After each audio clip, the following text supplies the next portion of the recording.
In 1985, Sam Walton became the richest man in America, yet customers would often see him driving an old pickup truck, wearing a baseball cap, and walking through Walmart stores like an ordinary shopper. Most people would never have guessed they were standing next to a billionaire.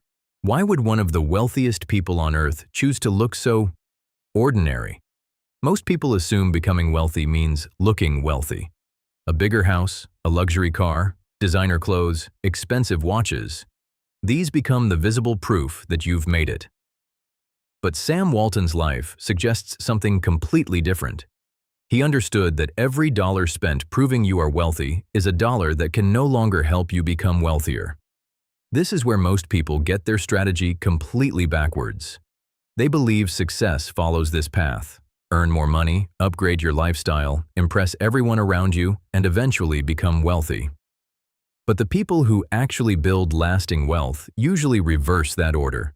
They earn more, invest more, own more productive assets, and only then, sometimes decades later, does their lifestyle naturally reflect their financial success. The difference sounds subtle, but financially, it's enormous. Imagine two people who each receive a $20,000 bonus. The first uses it as a down payment on a luxury car. Friends congratulate them. Social media notices. For a while they look successful, but that money has now stopped working. Instead of growing, it begins losing value the moment the car leaves the dealership. The second person quietly invests the same $20,000 into productive assets. No one notices. There are no compliments, no admiration, and nothing impressive to photograph. But years later, those assets may have multiplied several times over, producing income that can continue growing long after the original investment. One person bought attention, the other bought future freedom. That is why looking poor, or more accurately, resisting the need to look rich, is so important. It's not about pretending to have less than you do. It's about refusing to sacrifice tomorrow's opportunities for today's approval. Sam Walton lived this philosophy throughout his career. His modest lifestyle wasn't an act of humility or a publicity stunt. It reflected the same discipline that shaped Walmart itself. Every unnecessary expense was money that could instead open another store, improve distribution, lower prices, or strengthen the business. While others saw a billionaire driving an old truck, Walton saw capital that still had work to do. The truck wasn't the reason he became rich. The thinking behind it was. This is also why many people remain trapped even as their incomes rise. Every salary increase becomes permission to upgrade everything else. A bigger apartment, a newer car, more expensive vacations, better-looking clothes. Lifestyle grows as fast as income, leaving very little capital behind to build real wealth. Economists call this lifestyle inflation. Stoic philosophers would simply call it becoming a servant to external validation.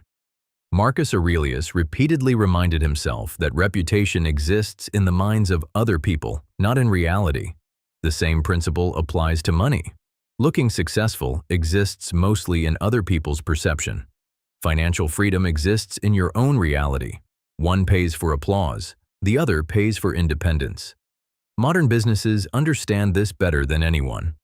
Entire industries are built around convincing you that success must be visible. Luxury brands aren't simply selling leather, metal, or fabric. They're selling a signal, a way to communicate status without saying a word. And millions of people willingly spend years of future wealth just to send that signal. Ironically, the truly wealthy often have less need to prove anything. Their investments generate income whether anyone notices or not. Their businesses continue producing value while they sleep. Their assets don't care how expensive their clothes are or what logo is on their car. The wealth builder understands this. While his colleagues rush to spend every raise on looking more successful, he quietly increases his ownership instead. He buys assets before appearances. He lets compounding do what compliments never can. Years later, the same people who once looked richer than him are surprised to discover that he owns businesses, investments, and cash flow that quietly fund a lifestyle they are still trying to finance with their salaries. That's why your strategy is wrong. You've been taught to treat visible success as evidence of wealth, when in reality, it's often the opposite. The money you use to impress people today is money that cannot invest, compound, or create opportunities tomorrow. Real wealth rarely announces itself. It works quietly in the background, buying more assets, creating more income, and expanding your freedom long before anyone notices. Looking rich spends capital, looking ordinary preserves it, and in the long run, preserved capital almost always becomes the more impressive story.